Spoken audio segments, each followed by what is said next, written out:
তো প্রতিদিনের মতো আজকেও আমরা কিভাবে ইংলিশ স্পিকিং করতে হবে, ঠিক আছে।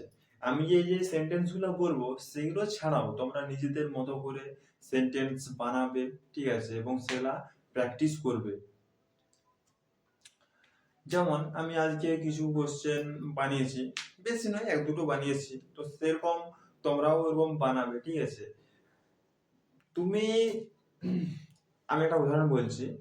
ধরো একটা বই, ইংলিশ বই, ঠিক আছে, পুরোটা ইংলিশ বই, ওখানে পাতা আছে তোমার, আমি হচ্ছি কম করে দিচ্ছি 200টা পাতা আছে। তুমি যদি প্রথমের ওই 4-5টা পেজ এর মানে জানো, হ্যাঁ, তাহলে তুমি পুরা বইটারই মানে জানতে পারবে। কারণ ওর ভিতরে সব একই আছে, ওই একই দেন, দা, হি, সি সব একই আছে। হয়তো এক দুটা মানে আলাদা হতে পারে, এক দুটার কথা বলছি, বাকি সব একই থাকবে। ওই 4-5টা যদি বইকে মানে পাতাকে কভারেজ করতে পারো, মানে প্রত্যেকটা মানে মানে জানো, তাহলে তুমি পুরো বইটারই মানে জানবে, মানে যেখানে যেখানে তুমি পড়বে প্রত্যেকটারই তুমি মানে জানতে পারবে। তেমনি ভাবে এই ইংরেজি ভাষাটাও, কিছু ভাষা তোমাকে আয়ত্তে আনতে হবে, এবং আনার পর দেখবে যে তুমি নিজে নিজেই বলতে পারছো, ইংলিশ স্পিকিং করতে পারছো, এরকম প্রত্যেকটা ভাষায়, ঠিক আছে। এরকম কড়া ভাবে নিলে কিন্তু হবে না। ওই ডেইলি 2টা করে তোমাকে প্র্যাকটিস করতে হবে, তাহলে মাসে কটা, 7টা সেন্টেন্স প্র্যাকটিস হবে। তুমি দিনে কটা সেন্টেন্স বলো, মানে তোমার নেটিভ ল্যাঙ্গুয়েজ, তোমার মাতৃভাষায় কটা ল্যাঙ্গুয়েজ বলো, অনেকগুলা বলো, বলো তো। তো ওখানে কি বলো, তুমি একই কথাকে ওই আমি দিয়েই তুমি অনেক সেন্টেন্স বানাও, ঠিক আছে, আমি তুমি দিয়ে অনেক সেন্টেন্স বানাও, মানে যেটাই তুমি কথা বলো, আমি আছে বা তুমি আছে, ঠিক আছে, এগুলো আছে, হি, সে, তার, এগুলা ব্যবহার করি। তো এগুলাই আমরা প্রতিদিন অনেকবার ব্যবহার করি। তাই প্রতিদিন যদি 2টা করে ইংলিশ সেন্টেন্স বলো, মানে তৈরি করতে হবে তোমাকে, তাহলে এক মাসে 7টা সেন্টেন্স তৈরি হবে, তাহলে এক বছরে কটা সেন্টেন্স তৈরি হবে ভাবো। গাদা সেন্টেন্স যদি প্রত্যেকদিন 2টা করে করো। তাই practice is the main way to improve your communication skills or English speaking skills.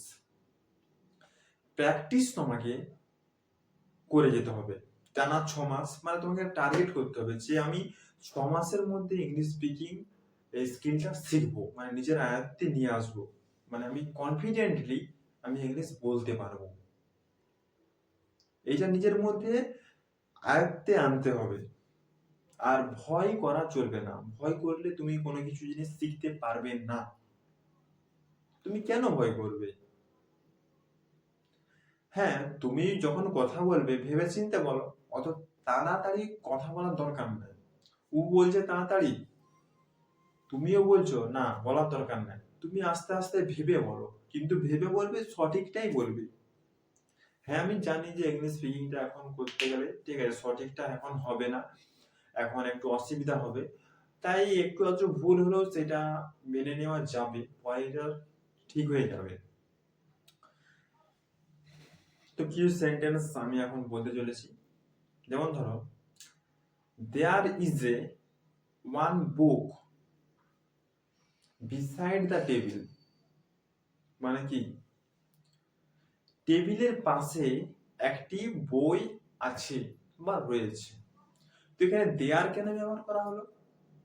দেয়ার মানে একটা জায়গায়, ঠিক আছে, একটা নির্দিষ্ট জায়গায় একটা বই আছে, তার জন্য আমাদের দেয়ার দেয়ার ব্যবহার করা হয়েছে। এবং ইজটা কেন ব্যবহার করা হয়েছে? ইজটা এই জন্য ব্যবহার করা হয়েছে কারণ ওই যে আমি যে জিনিসটার কথা বললাম যে টেবিলের পাশে আছে, কি আছে, বই আছে।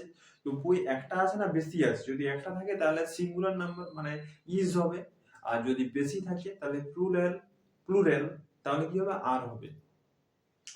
এই জন্য আমাদের ইজ আর ব্যবহার করা হয়। এই ইজ আর, ঠিক আছে, এগুলো কিন্তু একটু প্র্যাকটিস করতে হবে।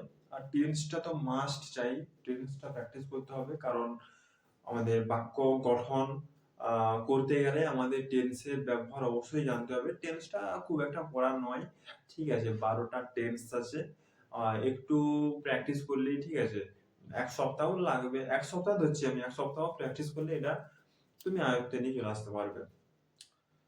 আর টেন্স, তারপরে প্রিপজিশনস, ঠিক আছে, এট, ইন, অন, এইসবের ব্যবহার একটু জানতে হবে। আর হচ্ছে তোমার ওই তোমার এম, ইজ, আর কোথায় বসে, তোমার ওয়াজ, ওয়ার, এগুলো। ওয়াজ, ওয়ারটা হচ্ছে তোমার পাস্ট টেন্সে বসে, এগুলো একটু জানতে হবে, ঠিক আছে।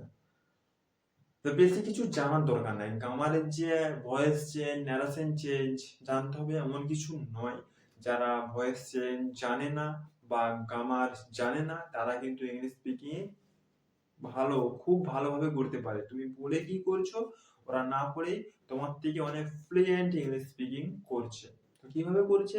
ওই লিসনিং আর স্পিকিং, মানে শুনছে এবং তারপর বলছে। প্রথমে তোমাকে শুনতে হবে, লিসেনিং মানে কোনো জিনিসকে তোমাকে শুনতে হবে এবং শুনে সেটা বলতে হবে, তবেই তুমি যে কোনো জিনিস তুমি শিখতে পারবে। প্রথমে শোনো, অপর ওপাশের মানুষটা কি বলছে তোমাকে তোমাকে প্রথমে শুনতে হবে, তারপর তোমাকে বলতে হবে। যদি তুমি না শুনো তাহলে তুমি বুঝতে পারবে না এবং উল্টো পাল্টা তোমার অ্যান্সার বেরোবে। তাই জিনিসটা পুরোপুরি ভাবে শোনো। ধরো তুমি টিভিতে নিউজ দেখছো, ইংলিশ নিউজ দেখছো, তো সেখানে তোমাকে আগে কথাগুলো শুনতে হবে কি বলছে। হ্যাঁ, আমি জানি যে ওরা একটু ফ্লুয়েন্টলি ইংলিশ বলে, তো ওদের কথা শুনতে হবে, তারপর তোমাকে স্পিকিং করতে হবে, ঠিক আছে। আজ এ পর্যন্তই, ঠিক আছে।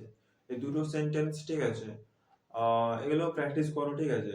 ওই এক দুটো করে প্র্যাকটিস করলেই হবে প্রত্যেকদিন, বা বেশি করতে পারো, মানে দুটো মাস্ট চাই। তাহলে এক মাসে কতগুলো প্র্যাকটিস হবে? 60টা প্র্যাকটিস হবে। তুমি 10টা, 5টা, 10টা, যে যটা পারবে করবে, কিন্তু দুটো তোমায় করতে হবে, ঠিক আছে। এর থেকে বেশিও করতে পারো, তোমাদের যেরকম ভালো লাগবে তোমরা সেরকম করবে। আজ এ পর্যন্তই, গুড বাই।